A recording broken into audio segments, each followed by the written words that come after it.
Heir to the Empire, Grand Admiral Thrawn travels to the planet Merkur in search of creatures known as the Ysalamiri. The Ysalamiri had the natural ability to repel the Force, granting Thrawn or anyone who was around one of the creatures immunity from Force attacks or Force mental manipulation through the creation of a Force-neutral bubble. The more Ysalamiri that were grouped together in a particular space created a larger, more powerful Force-neutral bubble. The Ysalamiri were instrumental to Thrawn's master plan to manipulate and protect himself from the Dark Jedi clone Joruus C'Baoth, as well as to hinder the efforts of Luke Skywalker and Leia Organa Solo in their fight against the Empire in the Thrawn Trilogy. With how integral to Thrawn's grand design in the original Thrawn Trilogy the Ysalamiri were, there's a strong possibility they'll join Lars Mikkelsen's Thrawn in making their live-action debut in Ahsoka or the Heir to the Empire movie, right? Well, even if they do make an appearance in the series, Thrawn could look to push the effectiveness of Force-dampening creatures to a whole new level. The canon publishing initiative Star Wars The High Republic introduced the malevolent, Force-devouring creatures known as the Nameless.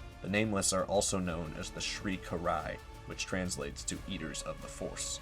They are beings that have an effect on Force users that strengthen with proximity, causing hallucinations, loss of connection to the Force, and in some cases, death, reducing their victims to lifeless husks. The ruthless monsters can only be controlled by the Force artifacts known as the Rod of Seasons and the Rod of Daybreak. Both rods could combine to create the Rod of Power, which would allow its user to control not just a singular Nameless, but the Horde's alpha known as the Great Leveler. The Leveler was the most powerful of the Nameless. The rod was used by multiple different beings during the High Republic, first being wielded by Alicia Zeveron, known as the Mother of the Path of the Open Hand, before being claimed by the Evereni Marda Ro, known as the Guide of the Closed Fist, after she defeated the Mother, turning the Leveler against her. 150 years later, the Rod of Power was reclaimed by Marchion Ro, a descendant of Marda Ro, and known as the Eye of the Marauder group called the Nile. With the Rod, Marchion was able to use the Nameless in his fight against the Jedi Order and the Republic, killing multiple Jedi and destroying the Republic's Starlight Beacon space station. With Thrawn's mastery of deduction and his passionate study of art and history, it would make sense for such a powerful weapon to be part of his possible plan against Force users like Ahsoka Tano,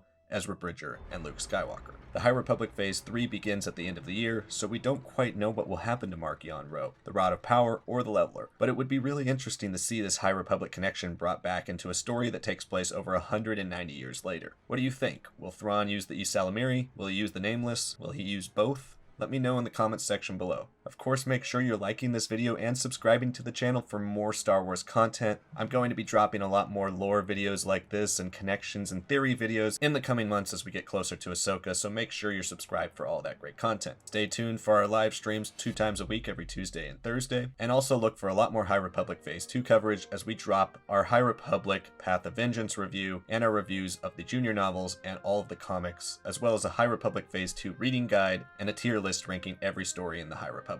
Thanks so much for watching, and I'll see you next time.